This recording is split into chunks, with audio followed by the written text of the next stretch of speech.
টুকরো মেঘ এসে যখন পাহাড়ের চূড়োয় বসে, তখন মনে হয় যেন তারা বহুদিনের চেনা দুই বন্ধু। কিন্তু মানুষের মনের আকাশটা একটু অন্যরকম। সেখানে হুট করে আসা মেঘ কখনো কখনো পুরো রাজ্যটাই ওলটপালট করে দেয়। অর্ণবের জীবনের গল্পটাও ছিল কিছুটা সেরকম, শান্ত, গোছানো আর নিজের চার দেয়ালের মাঝে বন্দি এক রাজ্য। পেশায় সে একজন আর্কিটেক্ট, তাই হয়তো জীবনের প্রতিটা ইঁট পাথর সে মেপে মেপে বসাতে ভালোবাসত। অকারণ আবেগ বা হুটহাট কোনো সিদ্ধান্তের জায়গা ছিল না তার জীবনে। কিন্তু সে জানত না, জীবনের সবচেয়ে সুন্দর নকশাগুলো আসলে কোনো নিয়ম মেনে তৈরি হয় না। সেদিন বিকেলের আকাশটা ছিল ভারী, যে কোনো মুহূর্তে বৃষ্টি নামবে। অর্ণব তখন ধানমন্ডির একটা ক্যাফেতে বসে এক ক্লায়েন্টের ব্লুপ্রিন্ট দেখছিল। ঠিক তখনই ক্যাফের দরজা ঠেলে ভেতরে ঢুকল একটা মেয়ে। মেয়েটার হাতে একটা ভেজা ছাতা আর পরনে নীল রঙের শাড়ি।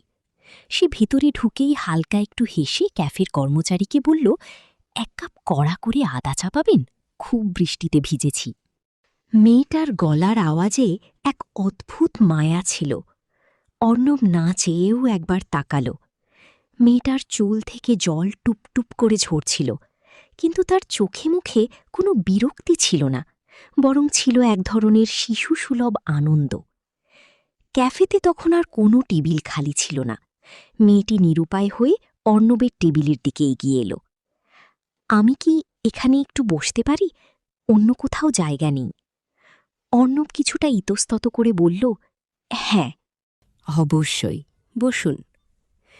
মেয়েটির নাম ছিল নীলিমা। নামের মতোই সে যেন আকাশের সবটুকু নীল আর উদারতা বুকে নিয়ে ঘুরত।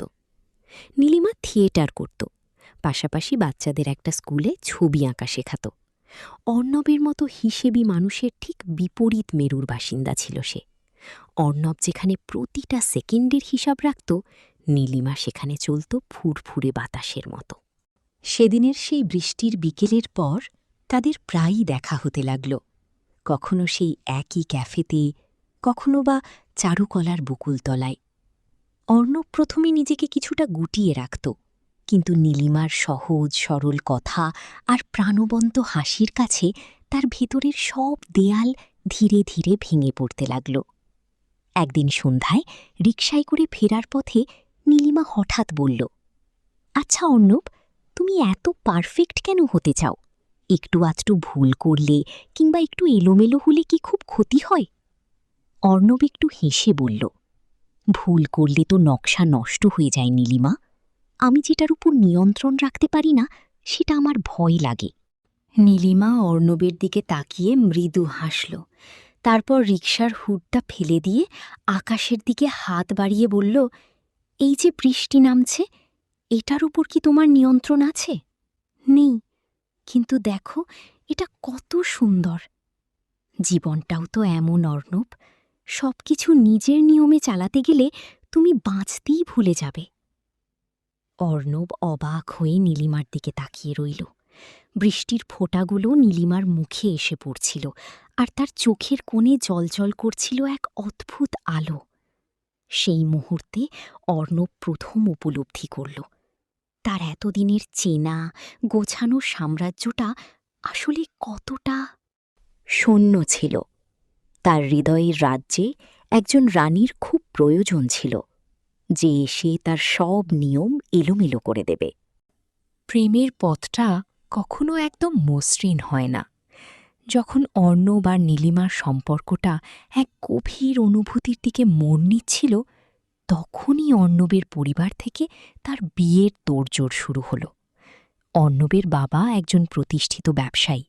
তিনি চান অর্ণব তার বন্ধুর মেয়ের সাথে বিয়ে করে তাদের ব্যবসায়িক সম্পর্ক আরও মজবুত করুক। অর্ণব যখন নীলিমার কথা তার পরিবারকে জানাল, তখন চারপাশ থেকে তীব্র প্রতিবাদ এলো।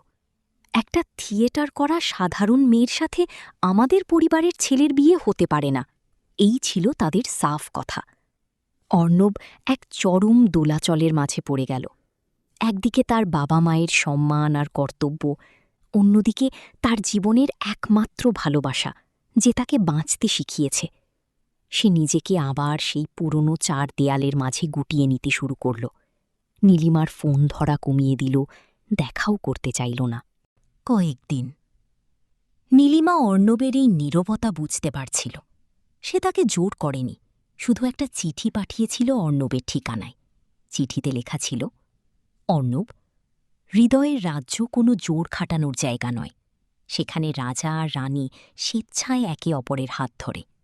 যদি তোমার মনে হয় যে আমার হাতটা ধরলে তোমার রাজ্য ভেঙে যাবে, তবে আমি নিজেই সরে যাব।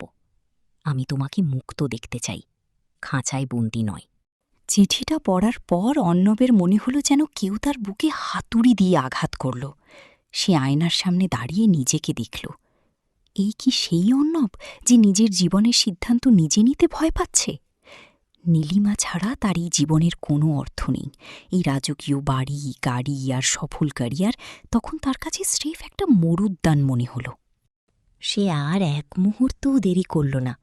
গাড়ি নিয়ে সোজা চলে গেল নীলিমাদের বাড়ির সামনে। তখন মাঝরাত, আকাশে মেঘের কুরকুর শব্দ। সে নীলিমাকে ফোন করল। নীলিমা ফোন ধরতেই অর্ণব এক নিঃশ্বাসে বলল, নীলিমা, নিচে এসো প্লিজ। নীলিমা অবাক হয়ে বারান্দা থেকে নিচে তাকিয়ে দেখল অর্ণব দাঁড়িয়ে আছে। সে দ্রুত নিচে নেমে এলো। এই মাঝরাতে তুমি এখানে? কি হয়েছে অর্ণব? অর্ণব নীলিমার 2 হাত নিজের হাতের মুঠোয় নিয়ে বলল, আমি এতদিন শুধু দেয়াল তুলতে জানতাম নীলিমা, কিন্তু সেই দেয়ালে যে একটা জানলা রাখা দরকার, যেখান দিয়ে একটু আলো আসবে, সেটা আমি জানতাম না। আমার হৃদয়ের সেই জানলাটা তুমি। আমার পরিবারকে আমি বুঝিয়ে বলবো। প্রয়োজনে আমি নিজে আলাদাভাবে আমার রাজ্য গড়ে তুলব। কিন্তু তোমাকে ছাড়া আমি অসম্পূর্ণ। তুমি কি আমার সেই এলোমেলো রাজ্যের রানী হবে? নীলিমার চোখে তখন আনন্দের জল। সে আর নিজেকে ধরে রাখতে পারল না। অর্ণবের বুকে মাথা রেখে ফিসফিস করে বলল, আমি তো অনেক আগেই তোমার রাজ্যের বাসিন্দা হয়ে গেছি অর্ণব।